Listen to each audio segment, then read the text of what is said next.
Rise and shine on your Labor Day holiday. Time now for your news by the numbers. First, 150. That's how many Syrian refugees have moved to Indiana after a judge said Governor and VP nominee Mike Pence couldn't block them from coming in.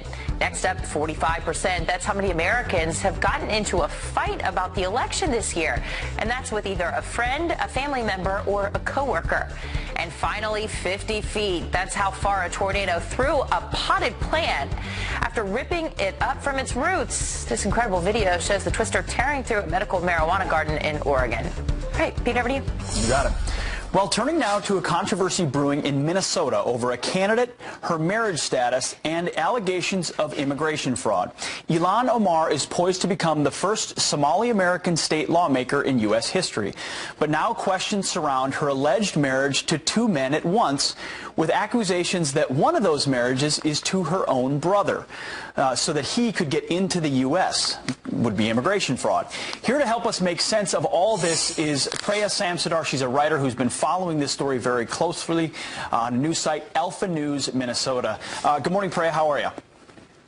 Good morning. Thank you guys so much for having me on. You've been working very hard on this story. It's a big local story in Minnesota.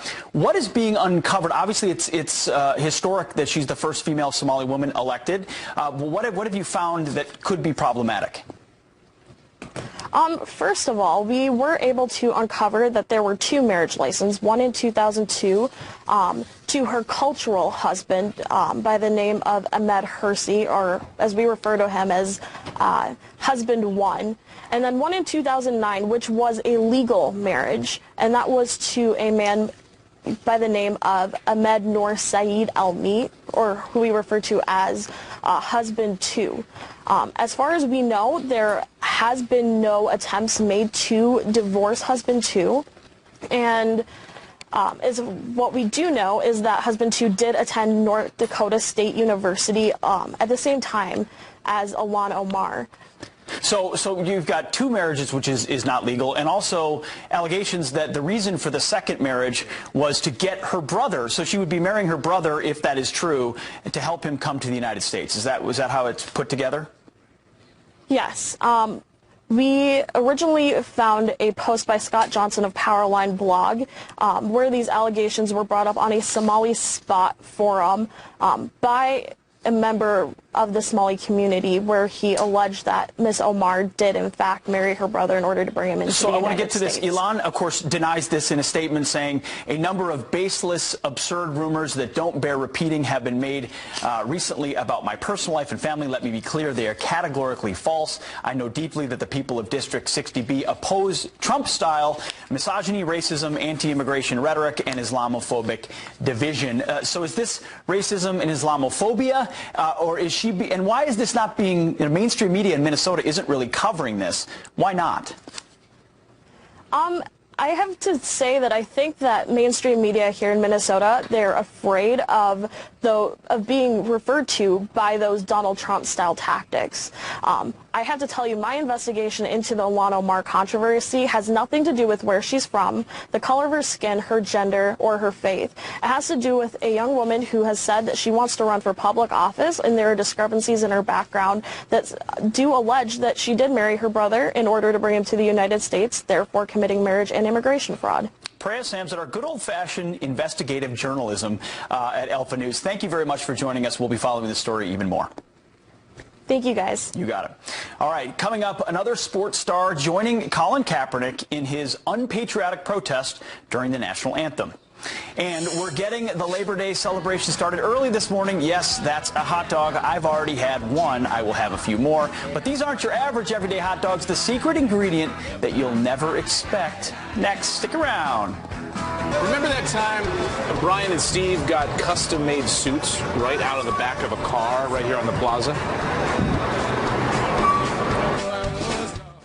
Booker Taylor, Brian and Steve, 2016. Oh, wow! Wow! I feel all Italian. I feel like I've left my Irish behind. Well, this one-of-a-kind company is tailoring to the future by upgrading from smart car to scooter, so that you can get your custom suits in a New York minute. Who knew? Here he comes! Hakims. Boca Taylor CEO Giacomo Hakim joins us now. Good morning. Good morning. I'm going to Nice tell to you, see the you. first time I saw that video, I was watching Brian and Steve up from my office watching the show, and I had to do a double take. You made them look even handsomer than they already are. That's what we do. And you do it Same with him. in a hot minute, too. I'm wearing one of Giacomo's suits right now. Are you? Oh, Ow, ow! And you know what? Are I you mean, really? clearly this is a man with style. Yeah. Yes. We did this on purpose. We did a seersucker match That's great. today. So our producers this morning said, have you seen Pete's suit? We need an upgrade. And Gavin, our producer, said that. So it's not me. I don't want to put words in his mouth. So can we upgrade Pete's suit here right from a scooter? Yeah, for sure. So all our books right now are in the scooter. We have scooters roaming around the city. They just roll up to someone's office, literally go like this, open the luggage up, take the books out, throw the tape measure around you, and that's it. You're encouraging other young CEOs out there to start a franchise, get started. For sure. We're getting a ton of franchise requests all over the U.S. It's crazy how many people are contacting us to start this model in other cities just because it's so affordable and it just makes sense. So I need suits. You know, if I don't have time to go looking for it, just You go to bookataylor.com and we could send someone to you, or you could visit one of our local showrooms. And you have a special day this Labor Day holiday weekend for our viewers. What is it? And it's a Labor Day sale, which is the best sale we offer year-round. It's buy one deal, get the second deal 50% off. And it's actually, there's a link on our website right now, and it's the most popular deal we offer year-round. Give us an idea of what cities this service is in. We're in like 16 different cities. Actually, a person who's on the show, Ed Butowski, heard of us from the show, flew me out to Dallas and said, hey, I'm buying the entire Dallas territory. Yeah. And he's a smart money man. Doing measuring. All right, so we're going to measure up to book Giacomo, book an appointment, head over to bookataylor.com. In the meantime, we're going to measure up Pete here and see if we can help him out. I need help. I need All help. right. I buy off the You want to measure him up? For measure sure. me up here? Get ready right now. Outstanding. So easy. And we'll send it in to Jackie while Pete's getting measured up here. Thanks, Giacomo. And then in 2 weeks, he'll I'll be send you my in. measurements if you want to send in. Pete's getting a lot of flack for that suit, but I like it. Right now, you're looking at a live press conference that President Obama is holding, summing up his weekend at the G20 summit in China. We've got more work to do together. We agreed to advance our cooperation across a range of issues, including climate change, global health and development, peacekeeping, counter-narcotics, and nuclear security. We also addressed our differences on issues like religious freedom, maritime security, and a level economic playing field. The president just wrapping up a potentially groundbreaking face-to-face meeting with Vladimir Putin discussing joining forces to take out ISIS in Syria. President Obama also downplaying tensions on the tarmac when Air Force One first touched down. There was no staircase at the front door of the plane, forcing him to exit underneath, making him the only national leader not to have a red carpet during his arrival. Another athlete disrespecting our American heroes. U.S. soccer star and World Cup winner Megan Rapinoe taking a page out of 49ers, that is, quarterback Colin Kaepernick's playbook. Rapinoe kneeling during the national anthem before the Seattle Reigns 2-2 tie with the Chicago Red Stars. She is the first athlete outside the NFL to follow Kaepernick's lead, protesting against racial injustice here in the U.S., tweeting, "It's the least I can do. Keep the conversation going." Kaepernick's comparing himself to Muhammad Ali, but Ali's former wife doesn't agree, saying, quote, "What he's doing right now is not heroic. I'd have him make a retraction for his actions against the American flag. He needs to apologize." And busted. Look at this. A woman is caught in the act trying to steal a Trump sign, only to hit a little bit of a snag and totally face plants it. Okay, here's the backstory. This is hilarious. A homeowner in Indianapolis says he was so sick and tired of people stealing his Trump signs. So you know what? He attached the sign to some fishing wire, spray painted it green, and put a camera on it. And on the tree there, then he waited. It wouldn't be long until he caught this woman in the yard. She was then forced to flee without the Trump sign. That is some good video and good thinking. And this one is for Anna. Are you drinking several cups of coffee a day to stay awake? This drink, I like it. I know, it's great, right? Another. Well, now a barista has created a coffee that promises to keep you up for 18 hours. I don't even know if I want that. It's only available in Australia, so that's why it's for Anna. The Ass Kicker is what it's called. Has 5 grams of caffeine. I did not make that up. That's about 80 times stronger than a shot of espresso. But drink with caution, friends. Health experts say that it has close to a lethal dose of caffeine. I don't know if it's worth it. And those are your headlines. Back out to you. Leave it to the Aussies to Everything's have more that extreme there. expletive in the official brand name. How would they say that? Os, Kika. Os. That's not an art. This is All an right. art. Hey, summer is closing down if you can't believe it. Can you believe it? But that doesn't mean grilling season has to stop. No. And our celebrity chef, George Duran, the author of Take This Dish and Twist It, joins us now. Hey, man. Nice to see you. Man, we're still grilling. I'm going to grill until the snow starts falling. That's Even when the snow falls, you shovel and you grill. Absolutely. And it's snowing already in Minnesota. That's right. So you can get out there and get out. I'm in, and the hurricane is out. It's beautiful out here. So what'd you bring for us today? Oh my goodness. So we want to start with a premium quality hot dog. Even after Labor Day, still stick with that. Get something really good. This is Ballpark Angus Beef Franks. And this is a type of hot dog that I used to eat growing up in South America. It's all about the toppings. It's all about the quality all beef hot dogs. And what I used to put on it is a little bit of raw onions. Just follow me with these condiments for a second. I like the raw onions. It's all about the condiments. I'm with you. A little bit of raw cabbage, all finely chopped up. And then the pièce de résistance is the type of chip you use on top of it. These are pop chips. Adds crunch. You can have different flavors, chili cheese. So the beauty is that you give it to the kids that have them crush it. Crush it in there. There you go. Let it all out, Pete. Let it out. These are pop chip ridges, and they're very, very crunchy, very, very flavorful. A little bit of mayo in there. Trust me, you're going to love this combination. A little bit of mustard on that, too.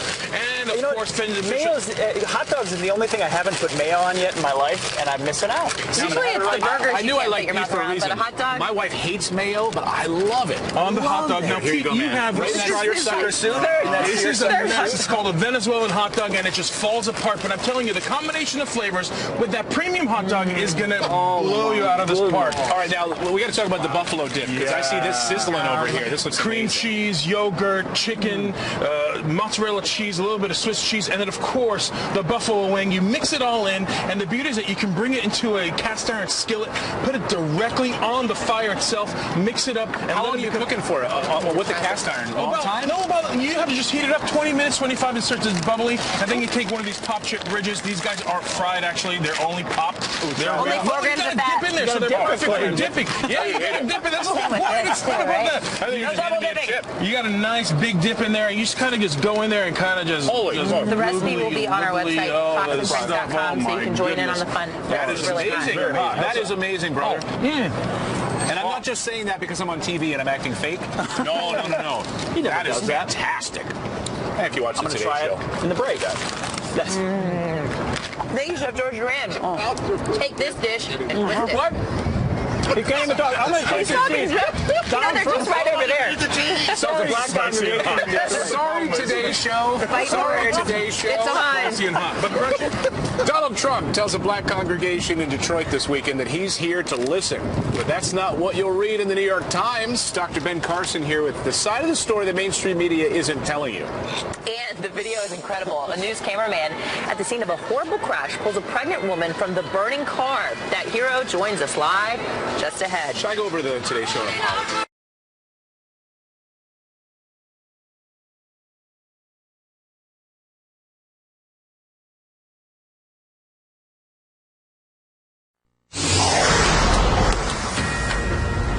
Welcome back. We've got a Fox News alert. You're looking right now live at President Obama holding a press conference in China, summing up his weekend at the G20 summit, which started, of course, with him walking down that staircase outside of the aircraft that wasn't provided to him. No red carpet on it, yeah. Right. We're going to monitor this and bring you the news as we get it. Of course, there was looked like one of the Chinese officials almost came to blows with one of the U.S. officials on the tarmac. So it was a contentious trip to start it off. A lot of drama there. So we'll continue to monitor that, but right now we're going to turn our attention to this. Donald Trump tells a black congregation in Detroit this weekend he's here to listen, but tell that to the editors at the New York Times who write this. Donald Trump, who has campaigned for president as a blunt provocateur, dismissing complaints of racial insensitivity as political correctness, took an uncharacteristic step on Saturday. He visited a black church for the first time and tried to blend in. So will the press actually listen to Trump's message or continue their attacks? Former presidential candidate Dr. Ben Carson was in Detroit with Donald Trump. He joins us now. Thanks for being with us. Good morning. Your response first, absolutely, Dr. Carson, to that little excerpt from the New York Times. That was the beginning of their piece. Well, unfortunately, that's what I would come to expect from many in the mainstream media today. You know, our country was set up in a way that The government was supposed to be there to respond to the people. We have a democratic republic. It would be impossible for hundreds of millions of people to vote on everything, so we put in trusted elected officials. And how do they become trusted? Because the media tells you who they are and what they've done. But a lot of the media has now insinuated itself into that and tried to manipulate the narrative. Now, on Saturday, Donald Trump was very warmly received, and there were a lot of people who had wonderful things to say. One of the things that he's doing as he goes to the various cities is meeting with some of the community leaders and finding out from them what are their concerns and what have they seen that actually works. That's what we're interested in, not imposing things on people. But we don't have to recreate the wheel. Let's use the things that work already. That's an interesting point. You know, we played some sound earlier on the show from Sean P. Diddy Combs, who was saying, you know, he's upset actually at the way the Obama administration has handled things in the black community. And then if you actually, the same New York Times this morning, front page story, young blacks voice doubts about Clinton. So Donald Trump might seem to be onto something here. I think he's onto a lot. But, you know, I would love it if people, particularly in the black community, would look at Hillary's America. I mean, that really gives you a lot of the history of the Democratic Party, which is very different than what they portray it as. And then they say the Democrats became the Republicans. They switched. Not a clue what's going on. That's not true at all. That's another falsehood.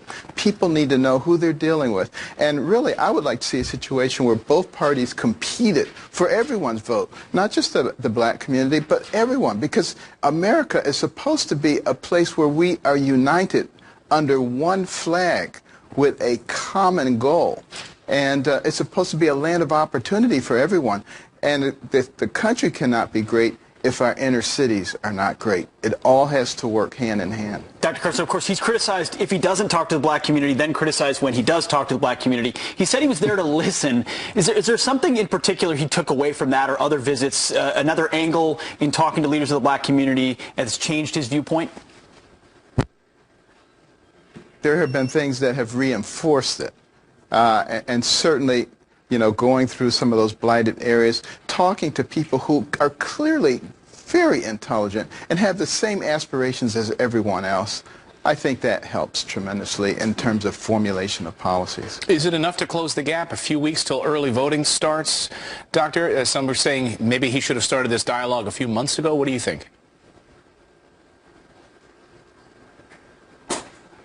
Did we lose the doctor? We may have lost him. We had some audio thing flicker there, so we apologize. Well, our thanks to Dr. Ben Carson on that, and we'll get him back here on the show later this week. Coming up here, the video is incredible. A news cameraman at the scene of a horrible crash pulls a pregnant woman from the burning car. That hero is going to join us live next.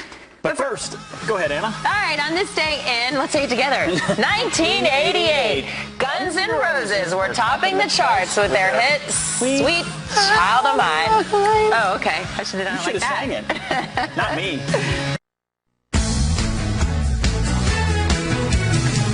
Hi, friends. Good morning. 52 minutes after the hour. Well, a photojournalist becomes the story when he throws down his camera to pull a pregnant woman out of a burning car on the side of a Louisiana highway. Take a look at this. How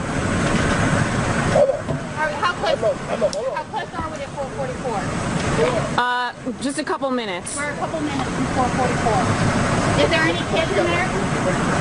Somebody's trying to get them out of the car. It is, yeah. Are you by yourself? Okay, they're by herself. We got her out. Oh, and carries her all the way to safety. That cameraman, Patrick Perry, and the reporter he was working with who picked up his camera to capture that dramatic moment, Brittany Weiss, join me now. Good morning. Good morning. Appreciate your time today on this Labor Day weekend. Patrick, tell me, what story were you headed to and what got you diverted? What'd you see? Well, I'm going to let Brittany do it. It was Brittany's story that we was going to. We were on our way to cover a story about bridge repairs given the recent flooding that happened here in South Louisiana. And Patrick spotted this car on the side of the road on fire, and he says, oh my gosh, we have to stop. We have to help this person. We didn't know at the time that there was a person inside the vehicle, but he walked up to the driver's side window and did see a woman inside, and he helped her. Yeah, a pregnant woman nonetheless. Patrick, what inspired you to go up to the flames? I mean, you didn't even know anybody was in there at first. Were you scared? Before all this happening, we just the flood. We had a big flood that here at WBRZ, we're a family-oriented station. We always put people first, stories second. So we would rescue people out. So it pretty much came natural for us to do something like this. We saw the car and the young lady. Sorry. Well, I'm just watching you carry her all the way to the road, and you get her sat down, call 911, I presume, and here they are taking her away. Have you talked to her? How's she doing? She's doing pretty good. I've spoken with her fiance. He was very blessed that he still have his family. And Brittany, do you plan on trying to get in touch with them and do a follow-up story on this heroic story that you found yourself in? Yes, we do. We heard yesterday that she is at home recovering now. Baby's doing fine. She's doing fine, and we do plan to meet up with them in the future to talk to them. It would be great to see them. Person helping person. So often we do these stories where terrible events are unfolding and people have their selfie smartphones out taking pictures of themselves. You guys did the absolute right thing. I'm so happy to hear that she's all right this morning and her small baby who's on the way as well. Guys, thank you so much for your time. Thank you so much. Thank you. 5 minutes before the top of the hour. Brand new email bombshells for Hillary Clinton, but she's still giving the media the silent treatment. How will she defend herself? Hillary Clinton supporter Miami Beach Mayor Philip Levine is going to try. He's coming up next. And what happens when you put a Star Trek nerd like our Clayton Morris in the same room as Captain Kirk? TV magic you have to see. Hi, friends. Good morning. It's Monday, the 5th of September, 2016. I'm Anna Koyman. This is Fox and Friends. Will millions in the path of extreme weather this Labor Day holiday? And it is not over yet. Hermine crashing the holiday party, picking up strength and bringing dangerous riptides and the threat of severe flooding, even rocking cruise ship passengers in the middle of the ocean with 90-mile-an-hour gusts. We're tracking it all. And the left hammering Donald Trump for his immigration plan. But it turns out we've heard of a lot of it before. Our administration has moved aggressively to secure our borders more by hiring a record number of new border guards, by deporting twice as many criminal aliens as ever before. 4, 3. Clayton spent the weekend digging through VHS tapes and pulled that one out from 21 years ago. That's Bill Clinton before Donald Trump was saying much of the same thing. Why the hypocrisy? I had it on the same tape as some of my friends' episodes. Plus, a pint-sized patriot showing his support for our country when he stops everything to say the Pledge of Allegiance. Fox and Friends, Hour 3 starts right now.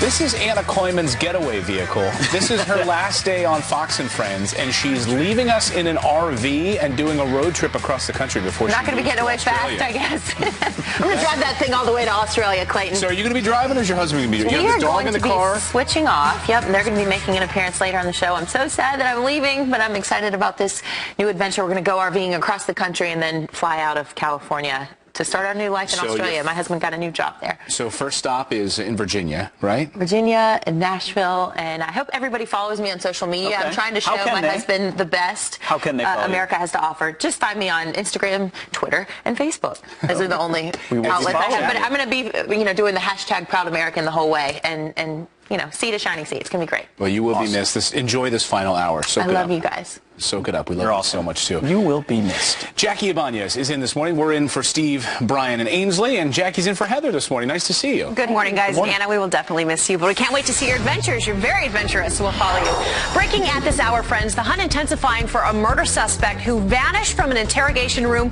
while still handcuffed. How'd it happen? Well, police in Las Vegas say Alonzo Perez was sitting cuffed to this chair when he had twisted the restraints until they snapped, breaking free and walking right out of the building. It's not clear how much time passed before police realized Perez had escaped. He's considered armed and very dangerous this morning. Two police officers are clinging to life after an armed felon walks into a jail and opens fire. Units, be advised, all units in service respond. Code 3, officer down in the main jail. Weather 1, notify CRMC. Advise them possible mass casualties coming in. FYI, suspects in custody, guns still inside. Police say Thong Vang, you see him there, tried cutting the visitation line at jail in Fresno, California. When he was told to wait, he pulled out a gun and started shooting. 2 officers were hit, one in the head, the other in the neck, both in critical condition at this hour. Vang now charged with attempted murder. And a Fox News alert for you. Moments ago, President Obama summing up his weekend at the G20 summit in China. We agreed to advance our cooperation across a range of issues, including climate change, global health and development, peacekeeping, counter-narcotics, and nuclear security. We also addressed our differences on issues like religious freedom, maritime security, and a level economic playing field. Earlier today, a potentially groundbreaking face-to-face meeting between President Obama and Vladimir Putin discussing joining forces to take out ISIS in Syria. President Obama also downplaying tensions on the tarmac when Air Force One first touched down. There was no staircase at the front door of the plane, forcing him to exit underneath, making him the only national leader not to have a red carpet during his arrival. And a little boy proving you can never be too busy to honor your country. This is such a cute story, or God for that. With all his peers around, a mom catching the precious moment that her little guy stops in his tracks, even though he was running a little late for school because he heard the Pledge of Allegiance. He also took a little time to do something else. Listen. I said a prayer. Thank you, God. Thank you for giving me a wonderful day. Thank you, God. The photo has been shared thousands of times online. Is that not adorable? And I give a lot of credit to that mommy. She raised a good little boy. That doesn't come without a good mom. That's true. Very, very good. So those are your headlines, folks. Thanks, Jackie. You're welcome to see you today.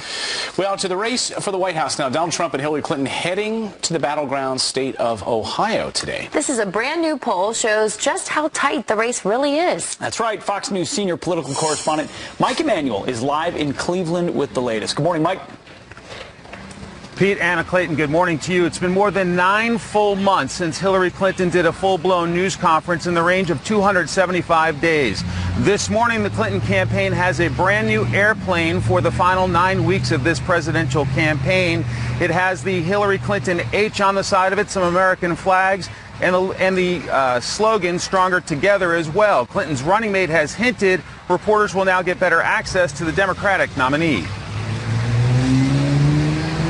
We're about to switch into a phase of the campaign where we will be on planes and the press will be on the planes with us, which is something that Donald Trump does not allow. We are not banning press outlets from covering public events.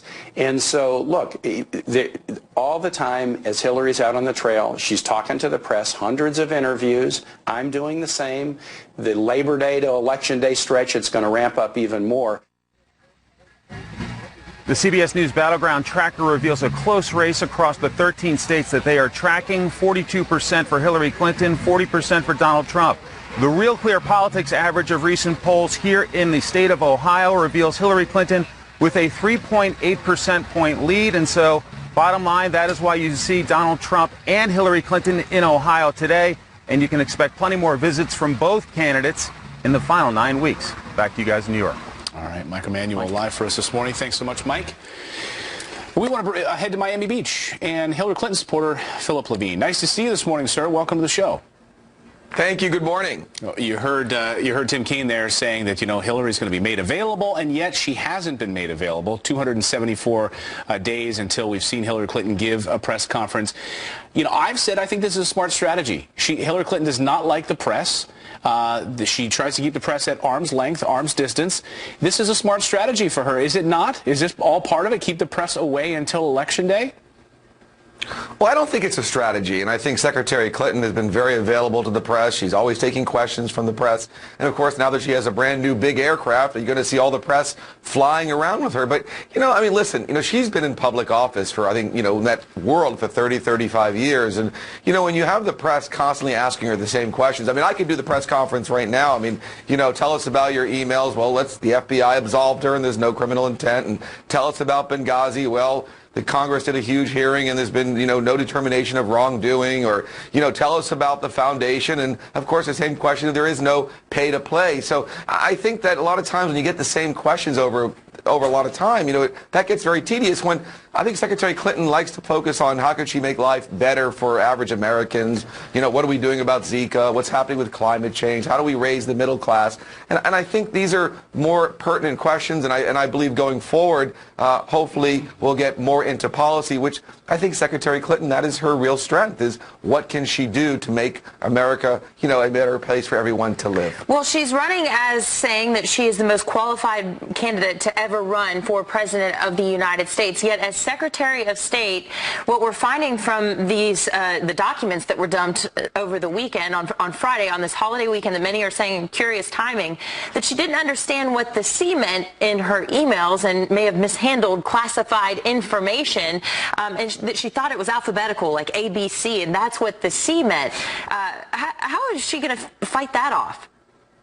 Well, as President Reagan said, here we go again. Once again, you're bringing up the old emails when the Republican appointed FBI director did a full investigation, and there was no charges because she did nothing wrong. But you're not answering my question. I asked about not knowing. If she's the most qualified, shouldn't she know how to handle classified information?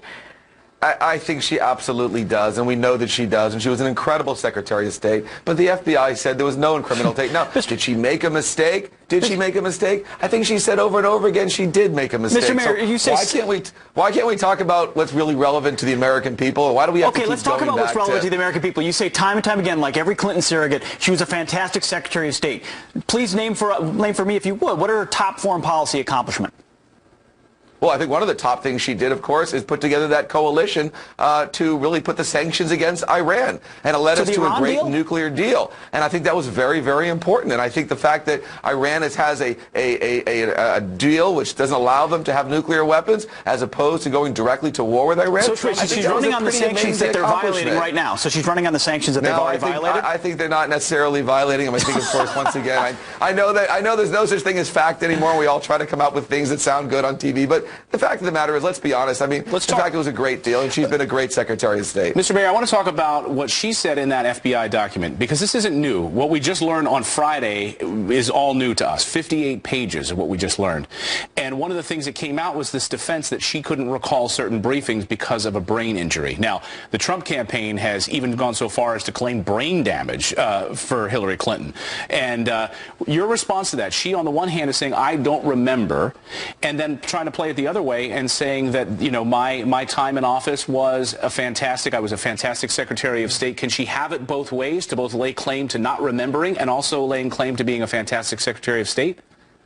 I think what she can remember is what is our policy for Zika, what's our policy for climate change, how do we make our middle class better, how do we secure our country. I mean, come on, these are the relevant issues that Americans really want to hear about. I mean, we can go back and say, does Donald Trump remember about when he was renting his dad's buildings and he wouldn't rent to African Americans? For some reason, he can't remember that, but yet we have a lot of policy and a lot of statements that show that that's what he was doing. So I think if we focus on the relevant issues that the American people really want to hear about, I think she remembers all that, because I feel that she is focused on making the country better for everyone to live in, and that's everyone that's here. And Mr. Mayor, some of Hillary Clinton's supporters have called Donald Trump terrible words like a racist and a bigot, partially for his plans on what to do with illegal immigrants in this country. But we've dug out some tape of Bill Clinton back in 1995 and what he said during the State of the Union address about illegal immigration, and there appear to be some similarities between what the former president said, her husband, and what the Republican nominee says. Let's take a listen.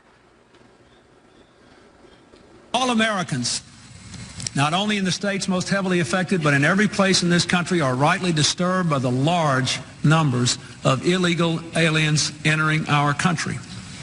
The jobs they hold might otherwise be held by citizens or legal immigrants. The public service they use impose burdens on our taxpayers.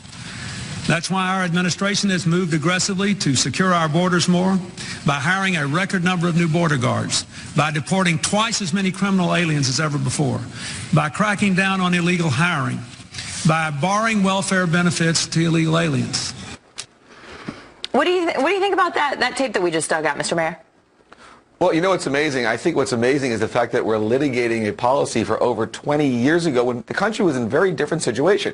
That's when you actually had a real immigration issue coming from Mexico. Today, in 2016, we don't have those same net immigration numbers of Mexicans coming to America. But hey, listen, one of the things we could do is we can go back and look at FDR's policy towards Japan and Germany if you want to go back a little further. I mean, why are we litigating a former president's policy that's over 20 years old? It's a very legitimate issue. I don't think it's relevant today. I don't think it's relevant today. So you don't think the issue of illegal immigration and how we enforce those laws, whether we enforce them, whether there's a border, is a legitimate discussion today? But I think everyone believes we need a strong border. That's not even an issue. But I think what you're talking is you're taking a speech from a former president over 20-something years ago, and you're relitigating it today. And, you know, and President Clinton, let's be honest, he's not on the ballot. Secretary Clinton is on the ballot. And you can't look at old policy. Want to look at prohibition policies? We could relitigate prohibition policies from, 80 years ago. We're not talking about that. But he is in a way on the ballot because Hillary Clinton said she'd put him in charge of the economy. I want to ask you, though, real quick before we wrap things up. And I think everyone would like to see that. I think everyone would like to see that in the future, that's for sure. Front page of the New York Times this morning, young blacks voice doubts about Clinton as Donald Trump has been making speeches in Detroit and other areas and talking directly to the black voters. Lack of enthusiasm is worrying Democrats. Are Democrats taking the black vote for granted? No, I think the Democratic Party has done so much alongside the African-American folks since the Civil Rights Act in the 1960s all the way till today. When Donald Trump says, what do you got to lose? If you look at the history of the advancements of the African-American population with the Democratic Party, they have a lot to lose. Secretary Clinton has spent her entire life helping African-Americans. She has a long history of doing that. Donald Trump has a history since last Saturday when he showed up at a black church for the first time in his life. And we don't want to get into some of the racial policies of him and his dad when they owned real estate, and of course they wouldn't rent it to African-American families. So I think we're talking about very different people. The African-American population, very, very smart. They know who's for them. They know who will help them in their lives going forward. All right, Mr. Mayor, thanks for joining us this morning and answering some tough questions. Thank you. Mayor of Miami Beach. Thank you very much. Have a great weekend. And if you see Hillary Clinton, tell her we'd like to have her on the show as well. All right. Well, you just heard from Hillary's team. Donald Trump tells a black congregation in Detroit this weekend he's here to listen. We'll talk more about that next.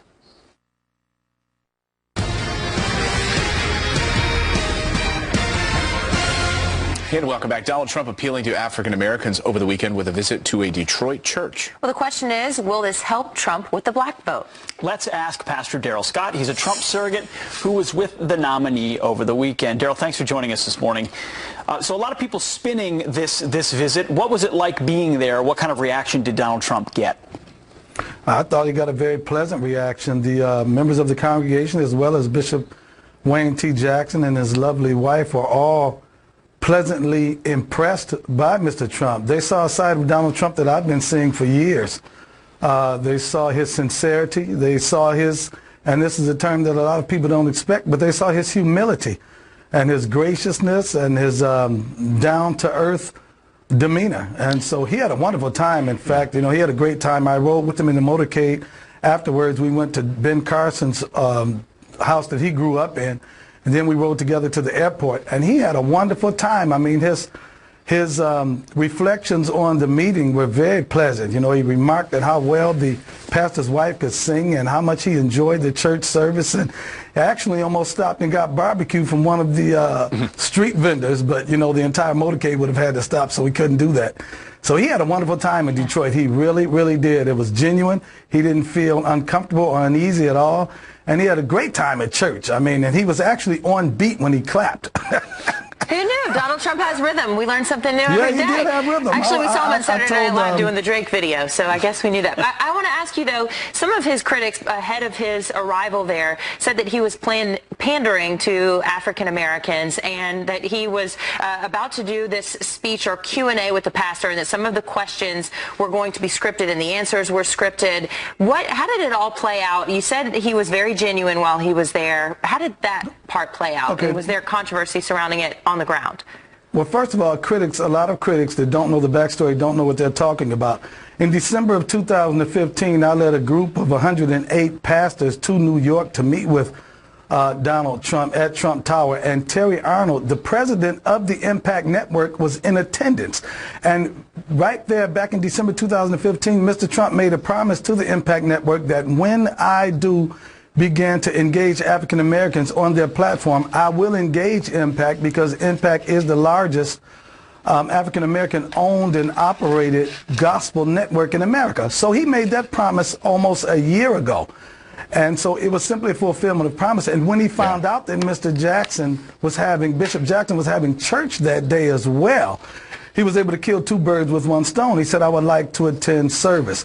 And so he did what is standard in broadcasting. They did a pre-interview, so to speak, by providing him with the type of questions that would be asked. Yeah. And then, you know, he was given advice by his handlers and by his team as and what type of answers would be sufficient. But we're going to lose our Donald Trump wasn't going to read that stuff. Thank you so much. Thank you. We'll be right back.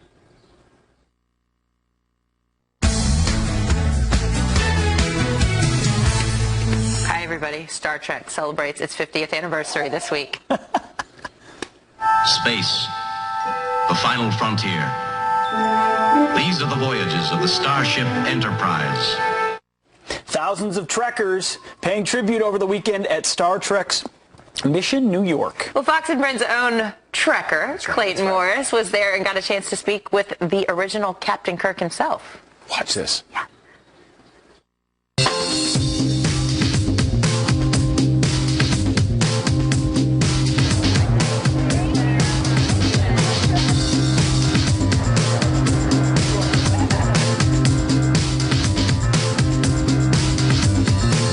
Do an official live long and prosper?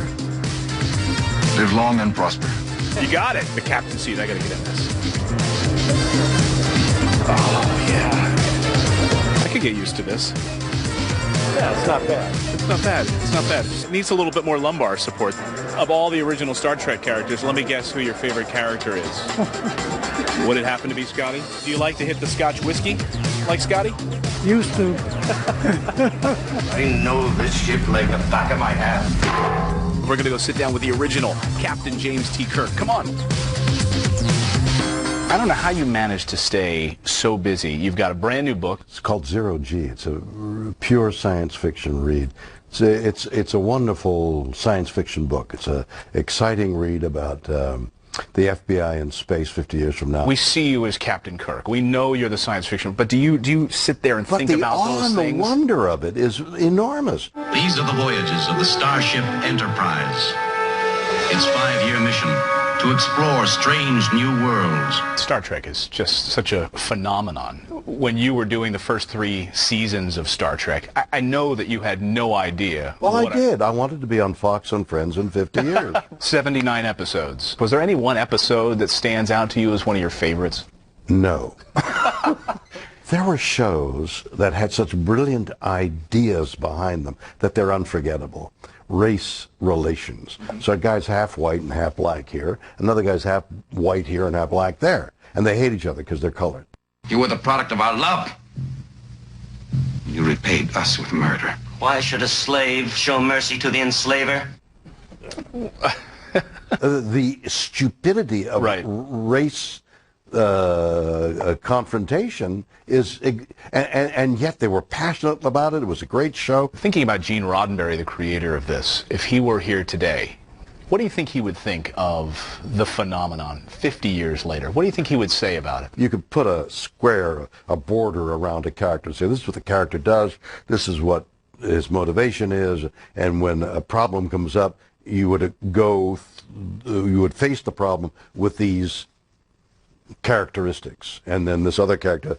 And I think those characteristics have been muddied from Roddenberry's original concept. But the fact that more people are going to see, for example, the movies, and there's a new series coming out, the fact that there's still interest must mean that there's something touching the audience's psyche. We'd be remiss in this 50 years if we didn't talk about Leonard Nimoy and what his passing recently and what he means to this franchise. He is my dear friend. He was the friend. Maintaining a friendship is very, very difficult in show business. Making friends, men make friends. So that's what Leonard meant to me. He was a friend for 50 years. We shared so much of our background was the same. It was remarkable how similar we were. You're going to be in another Star Trek movie? If that call comes and they want you to make an appearance, will you do it? No, I don't think so. Probably not. What do you do with aging captain. I said to Nimoy, who was doing a cameo in one of the movies, and they went back in time to get him. Right. And I said to him, you know you're old when you go back in time and you're still old. So chances of him being in a new Star Trek movie, not likely. There's a new Star Trek series coming out. And this Thursday night at 8:30 p.m., 50 years ago on September 8th is when the very first episode. So there's viewing parties popping up all over the country and at the Smithsonian Institute in D.C., where the original Enterprise hangs in the Smithsonian. We know this was so cool for you, and your kids still talk about the time they got to meet him, too. My wife just texted me. She said, there's Miles and Ava sitting with Captain Kirk last year. She said, Miles had a Star Trek onesie. Do you remember that? Of course he did. And baby number 3 is on the way. That's right. We'll get that with Star Trek. And we're getting moment-by-moment updates on that. All right, coming up, caught on camera, a car going so fast in one neighborhood, it couldn't stay in... Whoa, check that out. And what's so shocking is just how fast the driver was going. And on this Labor Day, we have an important question in the race for the White House. Which candidate will be best for your wallet? The answer coming up.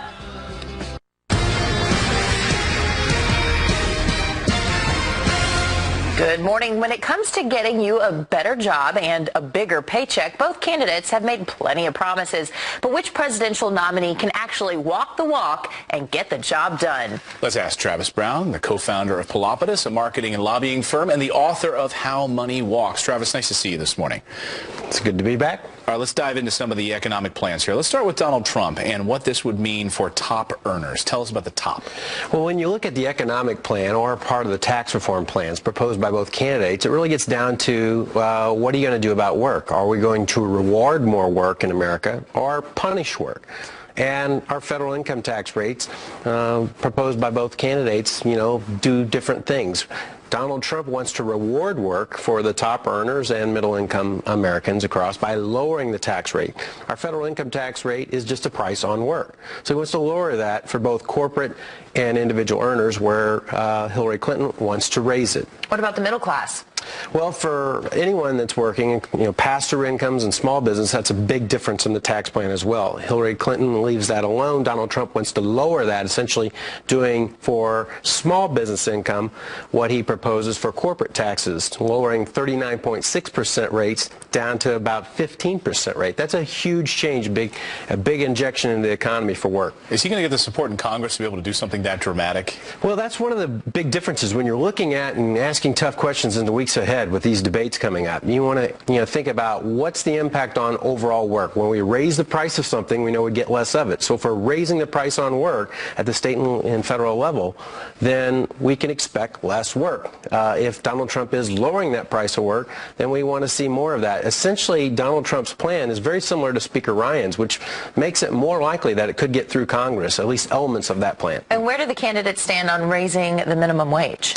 Well, Donald Trump leaves that alone, but Hillary Clinton has specifically proposed raising it. There's been talk from both candidates about doing something about the living wage, but anytime we're raising the federal minimum wage, what are we doing again? We're raising that price on work, making it harder to jump on the lower rungs of our economic ladder.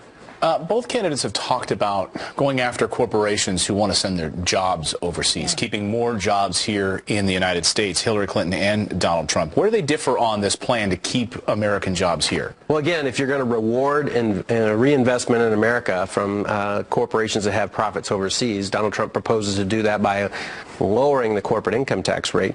Hillary Clinton proposes changing tax inversion law by basically creating greater penalties on that. So wait a minute, be clear. Not actually lowering the tax rate, but fining them. So keeping that same tax rate, but then penalizing them if they send jobs overseas. On this Labor Day, you got to think, are we going to reward work or are we going to punish work? Hillary Clinton punishes that work. Donald Trump would reward that work by bringing it back. Travis Brown, co-founder of Pelopidas, a Missouri-based marketing and lobbying firm. Thanks for joining us today. Thanks, Travis. Appreciate it. All right, Jackie standing by with a look at our headlines this morning. Hey, Jackie. Good morning, guys. Just moments ago, President Obama speaking out for the first time about Colin Kaepernick's national anthem controversy while answering questions from the press at the G20 summit meeting in China. When it comes to the flag and the national anthem and the meaning that holds for our men and women in uniform and those who fought for us,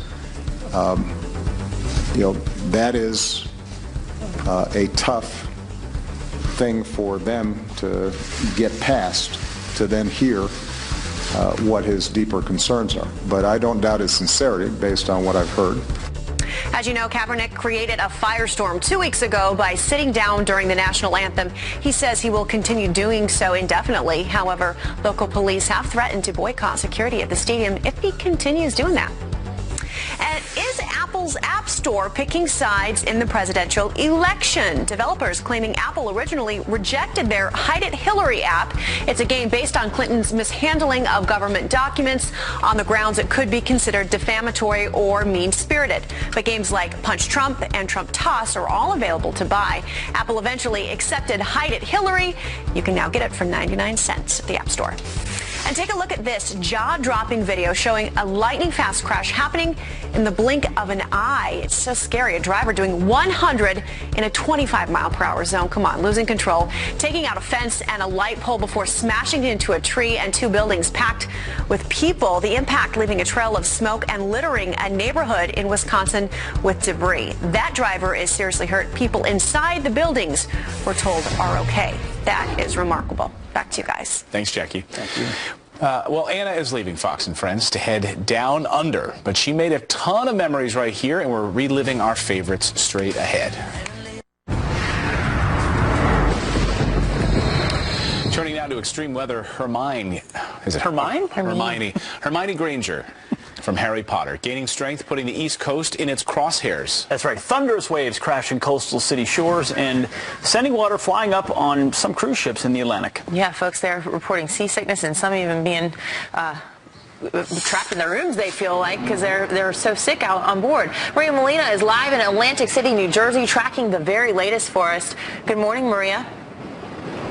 Good morning, and Clayton, it's Hermine. I know. Hermine is well offshore, but yeah, you want to talk about Harry Potter, but we want to talk about the threats out here because they have been very real, and I think one of the biggest impacts we have seen is that attendance is very low. As you can see behind me, the beach is very quiet this morning. We do know that also several events have been canceled here in Atlantic City because of this storm and all of the pending impacts, and even though the storm took a track further off towards the east, so we really got saved from some of the worst impacts. One of the biggest threats right now are rip currents, and people are being told here to stay out of the water. Yesterday there were 2 people in Atlantic City that decided not to heed those warnings and got caught up by some of that very rough surf. So conditions are very dangerous in the water, and this is a story up and down the coast along the eastern seaboard, including most of New Jersey and even extending up into southern portions of New England. Beach erosion is also another concern, and coastal flood warnings have been issued out here because during high tide some of these areas could be experiencing some flooding. We're talking minor to moderate,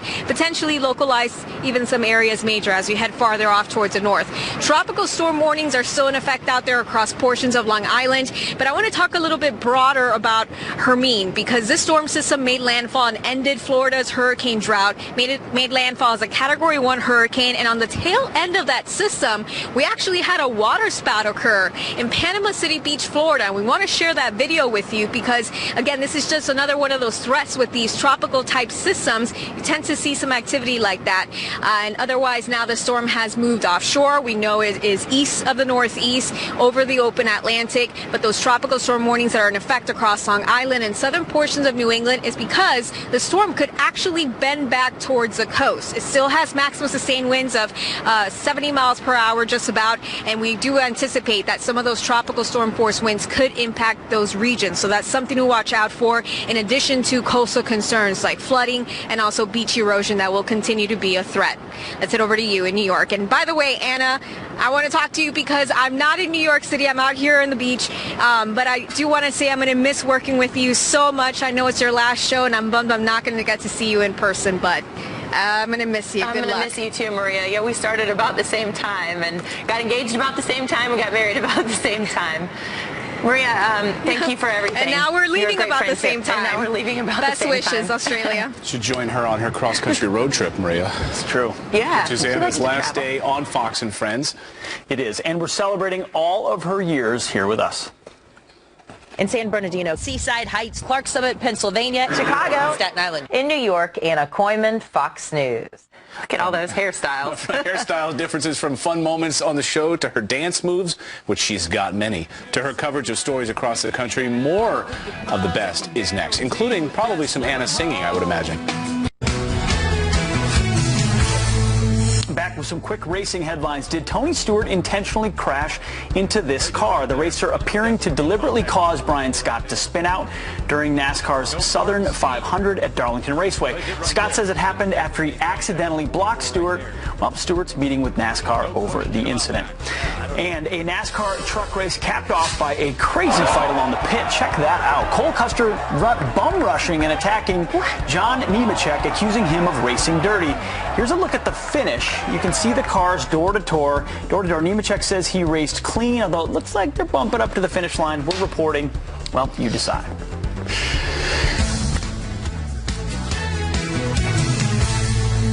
Well, it is Anna B. Koyman's last day. The RV is set up outside because you're going to be hitting the road, moving across country. But before Anna loses it and starts crying. Moving across the world. Across the world. Moving across the world, but you're going to be trekking across the country.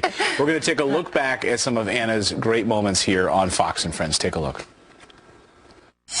In San Bernardino, Seaside Heights, Clark Summit, Pennsylvania, Chicago, Staten Island. In New York, Anna Koyman, Fox News. Welcome to New York, Anna. I think I need a nap so I can wake up for Fox and Friends.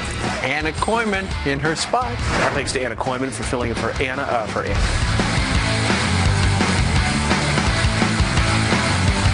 Welcome, everybody. Oh, thank you. You make the house look good. Good morning. Anna? Yay, come over here. We're going to wake everybody up with a smile. Thank you so much for joining us for the debut of Fox and Friends First. Some other stories making headlines.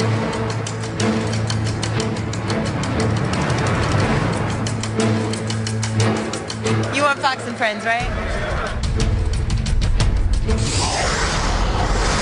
I'm Anna Koyman, and this is a Fox News alert. Anna Koyman is live on Long Beach in New York, where I'll tell you, it's supposed to hit hard there. Tell me about the devastation that you experienced during the storm. Wow, you know, we lost a lot. This is what an EF5 tornado can do. We have Fox team coverage of the worst terror attack in America since 9/11. This is condominium number 107, which our team has confirmed does belong owned by the gunman, Omar Mateen. It reminds me so much of when I was in San Bernardino covering the terrorists there. It's the best thing about your wife you're going to remember.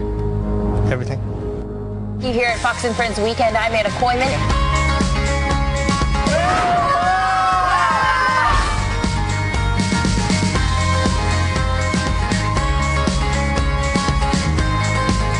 Everyone gets ready for the show differently. Anna, you sometimes dance to get yourself in the I mode. like to do a little dancing.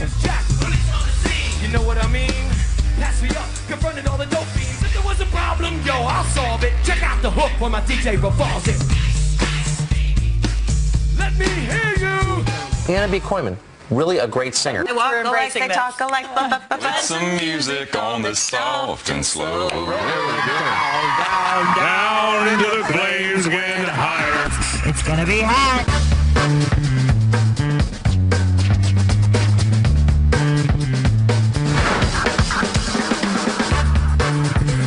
Wow. She flies through the air with the greatest of ease on the trapeze. Anna, thank you. Here we go. I think we should start pushing for hazard pay. What do you think? That's right.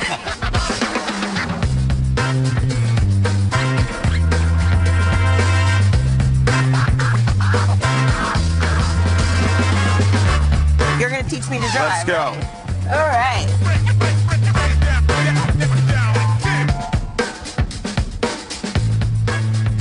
Kill me? You gonna race me? I'm Anna Koyman.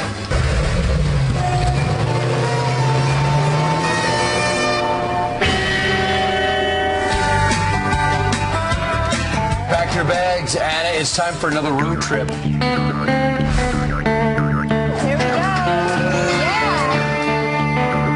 Absolutely love your road trips, Anna. I always want to go on them myself. We're going to have a little fun.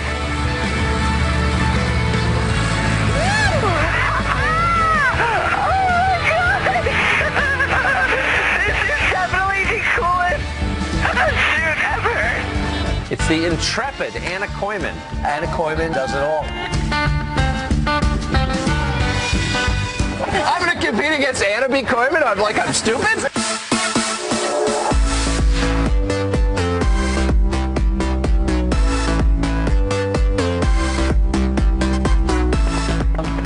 Quite the athlete. Have you seen her arms? She has the best looking arms. She beat me in an arm wrestling competition.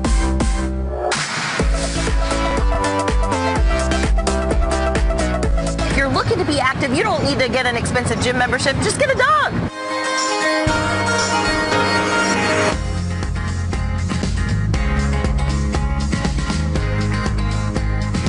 I brought along my Baxter Bear. So fun seeing your family on TV. God, they are as warm as you are. Our friend Anna Koyman is out today. Yep. It's her birthday, and she got engaged. Wait, are you allowed to say that? Anna got married last night. It was unbelievable. We're going to start this morning with some sad but wonderful news. My husband's landed a big job in Australia. He's from Sydney, and we are moving there. Anna Koyman is as sweet as she seems. You'll be sorely missed. It's not Fox and Friends, it's Fox and Family here.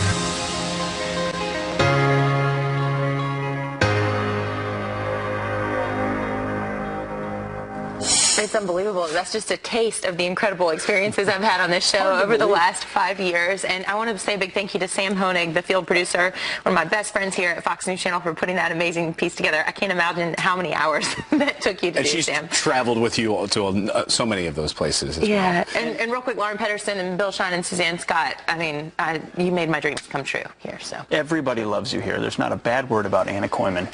She is a just ray wait of till I'm sunshine. gone, then you're going to be she used to do this. No, you know what? We're going to start overeating, because I was looking at all those exercise videos. You really elevated the level of exercise on this show. Now we're going to go back to being sloths. Fox and Friends 15. Well, all right, we got more Fox and Friends as we say goodbye to Anna.